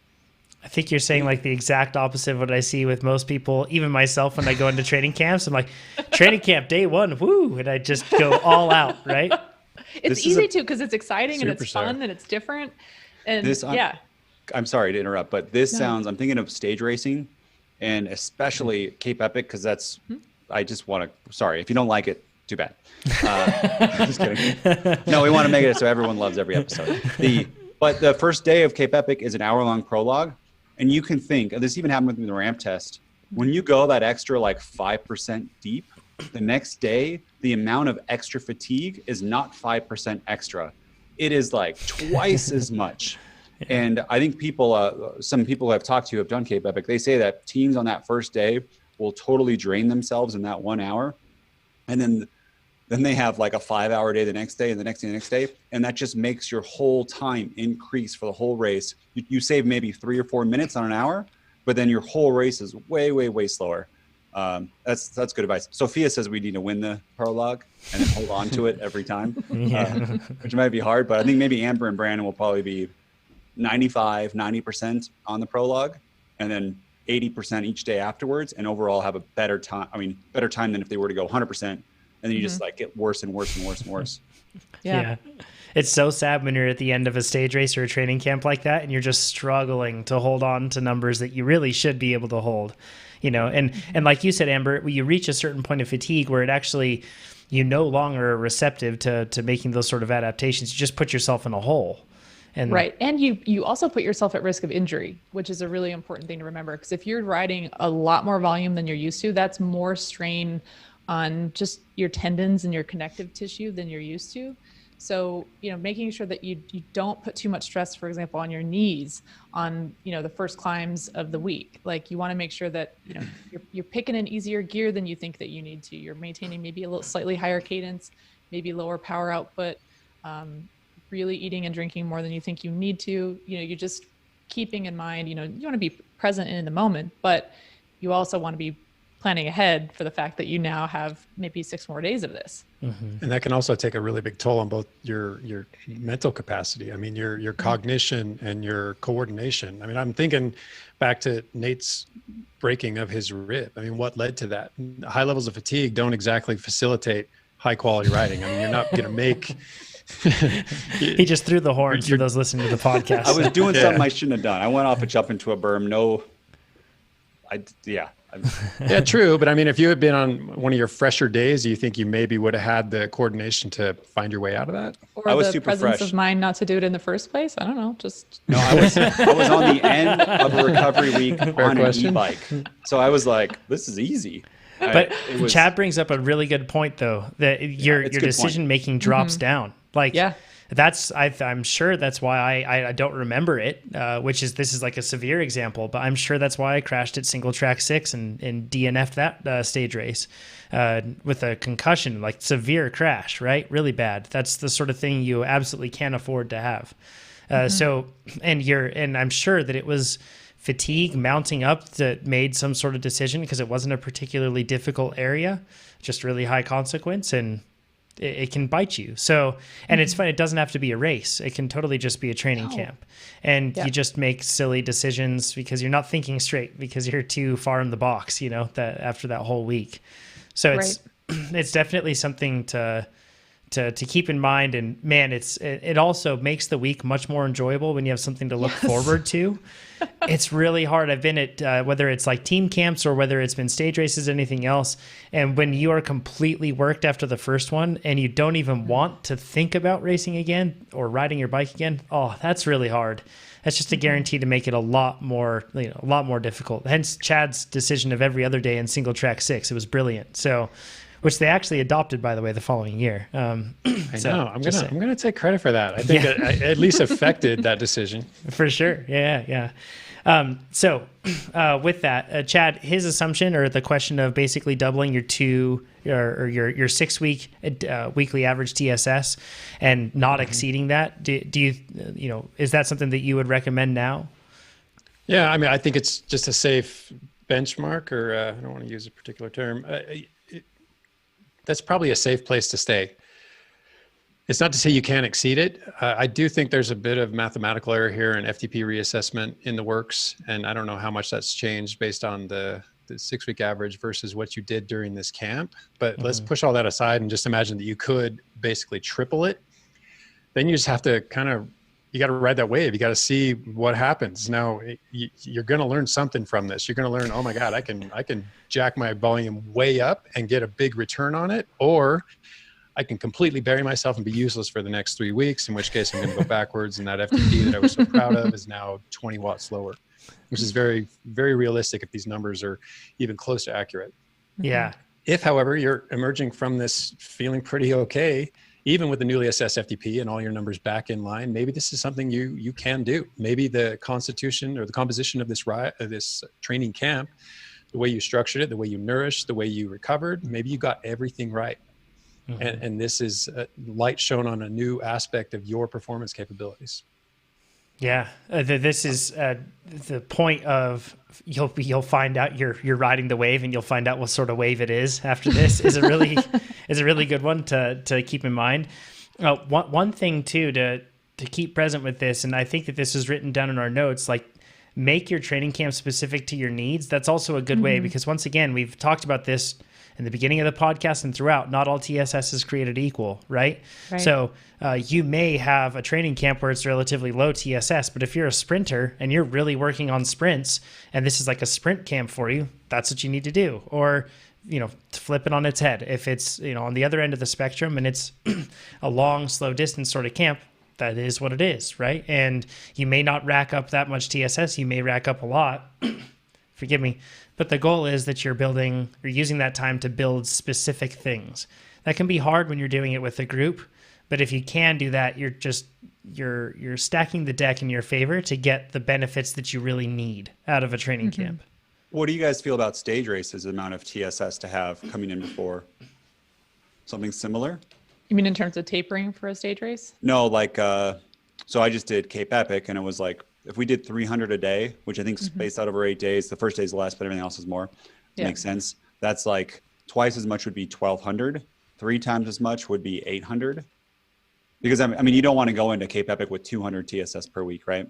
Just off the top of your heads, do you have a number that you would think that you'd want to have coming to a stage race? Because I mean, we're not going to be able to have a 1-to-1, right? Ever. For these big stage races. No. Amber, but for you, you probably did have 1-to-1 for a lot of stage races you did. On the road, most of the stage races were such high intensity and over such a long, 3.5, 4 hours a day over a week. It's really hard to, you really can't recreate that in training effectively. And you shouldn't really either. In some cases, we would sort of know, like, especially if I was doing maybe 3 stage races back to back, which did happen, and that was a lot. I would know that I might need to be a little bit flat coming into it. So I might need to rest a little bit more than I would to want to be like, if I were tapering for a 1-day event, I would want to be really sharp on that 1 day. But for a stage race, if I'm sharp on the very first day, I'm going to be digging a really big hole, especially if I'm doing 3 back to back. So I might want to actually over rest a little bit coming into it, knowing that I'll be a little bit flat for the first part of the first stage race, but that'll help me make sure that I'm not in too deep a hole by the end of the third one, for example. But that's a pretty specific scenario. Yeah, we've talked about this even in the context of like a single day event like Leadville. It's really not necessary. I think this was 2 or 3 episodes ago. It's not necessary to if you're doing a low volume plan, then suddenly you see a big spike because of your events there. You don't have to worry about that. It doesn't have to be a steady ramp and just like, an even step on that TSS chart off to your goal event. And it's just not going to be productive. If you guys are trying to prep for Cape Epic and you're trying to ramp up to that sort of TSS, even if you didn't have jobs and you just, had whatever, all the time in the world, it still would not be productive. It'd be so tough to put that much strain on your body, I would think. So those are big days. This is new territory. A fair amount of this is going to have to be somewhat theoretical because we haven't ever done anything like this. I mean, we made a crack at single track 6, which was 6 days in a row and similar in certain ways, but none of us got through it first off. And some of us, I fell apart on that first day, recognizing that I wasn't going to be able to do it 3 days in a row. So I was going to have to take a day off right now. Jonathan got almost through it, but got to the point where he was so fuzzy, he made a mistake that he probably wouldn't have otherwise made. I mean, this is definitely a learning process, and I will give some thought as we get closer to it to what sort of TSS or what sort of, I don't know, what sort of metrics or need to be in line for me to feel confident about this, but it's still going to be very much a guessing game. Amber too. Amber's done this. Yeah. Like on the road race many sure. times.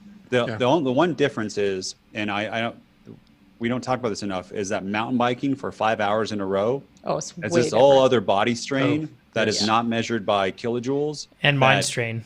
Yeah, that Chad, personally, I want to, before coming into it, do a 4 to 5 hour ride and not feel totally trashed physically, upper body, the next day. That's very reasonable. If we haven't got that in our back pockets, we're screwed. I don't have it now. So No, you don't need it. Now. it's got to happen. You've got in the 9 next months to develop that. Yeah. But that's just something to think about that I think people don't talk about enough is the upper body recruitment for mountain biking is a lot. Road, it's some, but mountain biking, it's a lot. Yeah. I mean, any kind of off-road work, you're going to want to, I mean, doing just, core stability and even push-ups. I mean, I'll be the first to admit, like, I am the worst at push-ups. I used to be really good at them when I was a swimmer. I cannot really do them to save my life anymore. But I mean, you want to have that upper body stability, and not just, in the upper body, but just to hold your body in position on the bike for 5 hours is a lot. I mean, not even including the pedaling and the cognitive load and all of that, but just without destroying your back and your arms and even your grip strength. I mean, all of those things really start to fatigue after a while. And those will add up very quickly over the course of a week. Oh, for sure. Forgive me. One thing too with this, and I said the increased, mental load of mountain biking like that. Mm-hmm. I don't mean to say that it's not there with road riding too. Riding in a group is extremely mentally taxing, mm-hmm. especially like for you, Amber, when you're trying to manage like GC hopes or anything like that, because then you're trying to keep track of specific riders and specific teams, and it's really complex too. It's just trying a different. To do that time cut math every day. Yeah, right. Yeah, seriously. So it's like a very different form of stress on the mind. And the hard thing with mountain biking, and if you think about it, like this seems really small, but when you hit that embedded rock in the ground, that's not very big. It's just small, but when you hit it, it interrupts your pedal stroke, and you just kind of have to bumps your body up a little bit. Let's say you hit 30 of those a day, and then you put that, throughout your day and then throughout the week. And essentially every time you do that, you're more or less doing like a mini like squat, more or less, where you're just pulling yourself up off the bike a little bit and doing that. It basically, like, imagine how tired you've been at the end of, or during a race. And then at the end of that race, basically just get to the point and say, okay, now do 30 squats. Like, you would be exhausted and hardly able to do them. Right. So it really does have an effect on you. Like, the smallest things, I feel like, on stage races and on training camps, you really have to go about it. If you want to enjoy it to the max, think about efficiency. That doesn't mean that you can't, just go crazy every once in a while in a hard segment with your friends. But if it's a training camp, but you really, like, efficiency makes it more enjoyable. That brings up something I think people might not be aware of, John. It's, when you do a dropper post on a mountain bike, every time you sit down, that is a squat. But there is one dropper post now that you push a button and it goes down. So you don't have to squat each time. It just doesn't have much drop. I don't remember the name of that dropper post. Well, do you? And it's not, and I don't know if it's actually in production for any bike other than BMC. It's like a proprietary one that basically, like, you push one lever and then it uses a charged little, like, a spring, and the spring pushes it back up, I think, and then the air ends up letting it down, one of the two. Super clever, and it's really smart. I think that it would save a lot of energy, especially for a person like you, Nate, because you have to run a really, really tall dropper because of your long legs. And because of ways bike geometry work for a person of your height, a taller dropper is much more necessary for you. So, Nate's going to be doing a pretty deep squat every time he drops his saddle, which is going to hurt him over the course of that for sure. Yeah. So I'm going to a 205 millimeter one-up dropper. Right. I want to just jump back in, getting back to the question real quick in terms of, Nate, going back to your question about, like, how much TSS should you do? You can, I wouldn't do this anywhere close to a big event like a stage race or a multi-day race that you're preparing for. But if you're preparing for something like Cape Epic, or it's a multi-day event, it's going to be a much higher TSS load than you're used to. Pretty far out from that, what you can do is set up one of these kind of self-organized training camps where you really lean on the volume for your TSS. So you're going to bring the intensity way down, again, because you want to finish strong at the end of the week. You don't want to blow out your knees and your tendons. But you can, by leaning on bigger volume, really get a high TSS week. And that can help you stress test other aspects of what an event like this might be like. So, trying different things with your nutrition, getting a feel for what are the things 5 days into 7 days that are really getting on your nerves? Like, what are the things that are really taxing you cognitively and emotionally? And kind of figuring out those stress points can be really helpful, because there are a lot of ways that you could minimize those for yourself in an event. But knowing what those are can be really helpful. Nutrition, what's helping you sleep, what's not helping you sleep, what are the recovery methods that are really working for you, kind of what are maybe some mantras that really work for you at the end of the day when you're really tired. But I think the key to that is, in order to get that big KJ week or that high TSS week, you have to be willing to bring your intensity down and then lean on the volume to get that load. And in that way, so you're not going to be completely able to recreate the race scenario in the sense that you're not at race pace. Please don't try to go do race pace for a week and recreate the scenario ahead of time. But if you have enough time to recover from that before your event, like well before your event, then that's something that you can do to try to kind of stress test everything. Your equipment, your shoes, hot spots in your shoes. Maybe they're comfortable for 3 hours, but 5 hours in, they get really uncomfortable. Your chamois, your shorts, your kit, all of those things can be sources of discomfort and distraction. And then figuring out what those are and trying to eliminate those can be really, really helpful. One thing that I came across to that point, Amber, in single track 6 was the fact that on day 3, my hands, first of all, I was not smart, and I spent a week in Whistler and got massive blisters, but a week just riding the bike park nonstop. So I went into the race with bad blisters on my hands, which ended up making things worse. But I got new blisters on my hands because of that very thing, because I didn't realize how much I would be using my suspension lockout and my dropper. And I was using it so much that my hand was it was doing reps down there, and my hand was fatigued and sore. But then on top of that, I wore massive blisters into my hand from using those levers. And that's the sort of thing that you don't need to necessarily ride at race pace, but just making sure that you're putting in the necessary time. If you can't even do a camp, just at least make sure that you're training on that bike to make sure that you're getting some time in to figure that out. So, and this is one thing too that I think that for a lot of us that don't have races on the calendar because of COVID and everything else that's going on in the world right now, this is a great chance for you. Maybe if you have aspirations of doing something like this, make your own fake race like this, or make your own camp, and you put it on Plan Builder as a race. I usually do it as a B race, and I can just lay it out like that. And that's how I'd have a training camp laid out. And then your training plan will adjust for it. It's awesome. It's a really good way to be able to manage it with the product and keep your plan in place. So we should touch on recovery, because that was a specific question here that I don't think we've gotten to yet about how to recover from something like this. And I would say, if it were me, and I've done big volume camps like this, exactly as I've described, where intensity comes down, volume goes way up, you're in 4-digit TSS for the week. I really go easy on myself for about a week afterwards. So I'll give myself the option to ride if I want. And some days I really just, my legs are aching, they're sore. I know that if I go out and spin my legs, it's going to feel so much better. In which case, I would prefer to ride to a bakery. So, but giving myself the option to not ride too, if that's just ride, don't ride. But I usually give myself like a week's worth of rest and recovery. And I do try to focus a lot on making sure that I'm getting a lot of nutrient dense foods to replenish whatever may have been lost during that camp. And then I would say, possibly more important than that is during the camp, setting yourself up to recover well from it, which really goes back to sleeping well and eating well. So making sure that you're eating enough on the bike, making sure that you're keeping up the nutrient density and quality of the foods that you're eating between rides. So breakfast in the morning, your dinner at night, making sure you're not just, going on the pizza Twinkie train. But all of what you do during the camp will set you up for higher quality recovery the following week. And then the following week, really just let yourself sleep in, get plenty of sleep.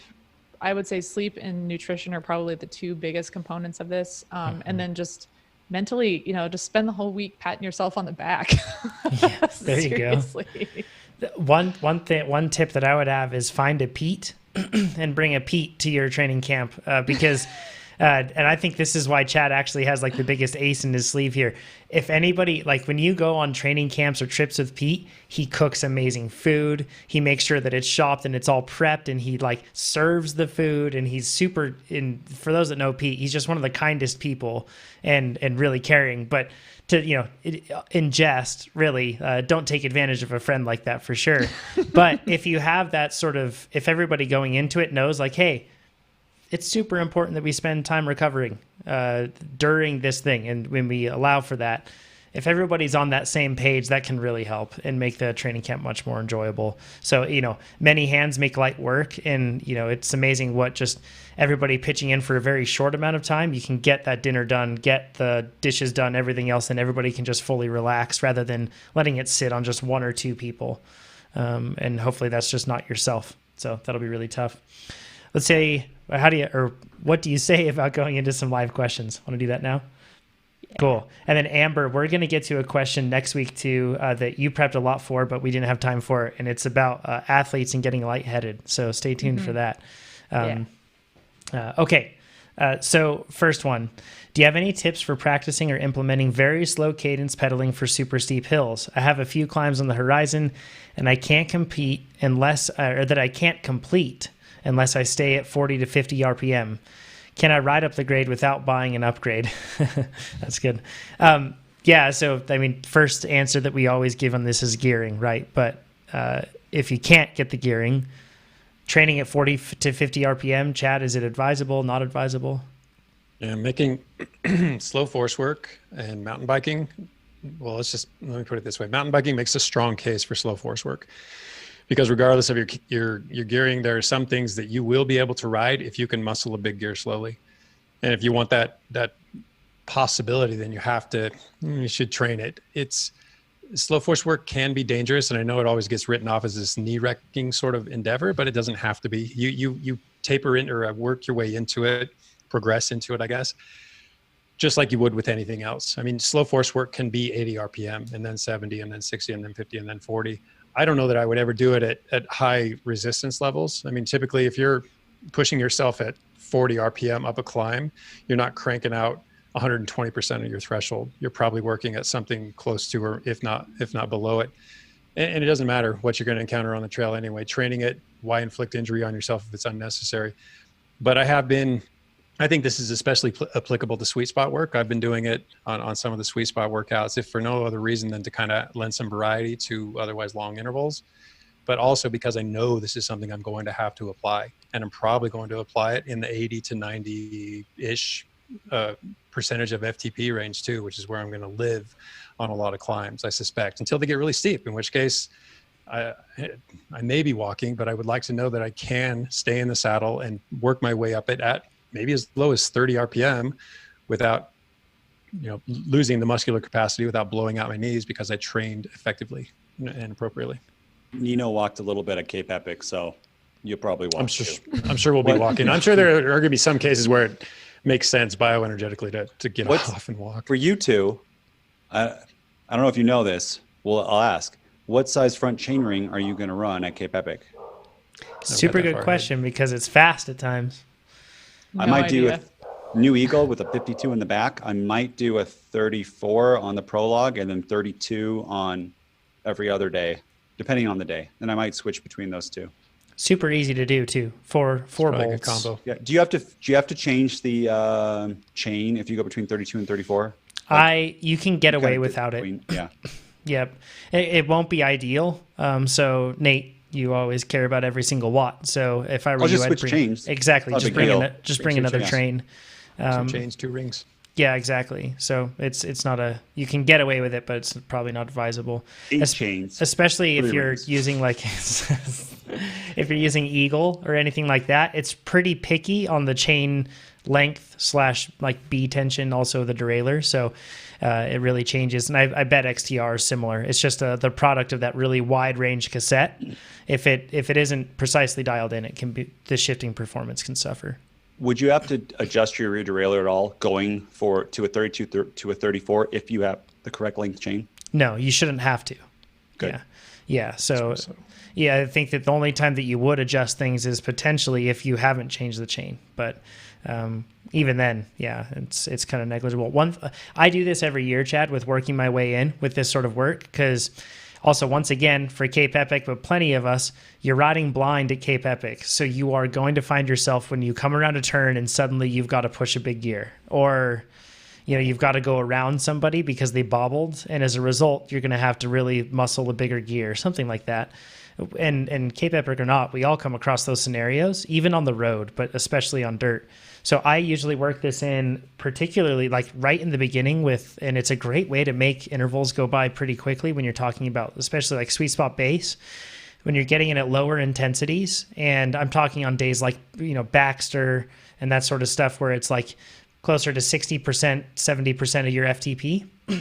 That's a really good opportunity for you to say, I'm going to spend the next 3 minutes at this RPM. I'm going to spend the next 3 minutes at this RPM. And you can just kind of break it up that way.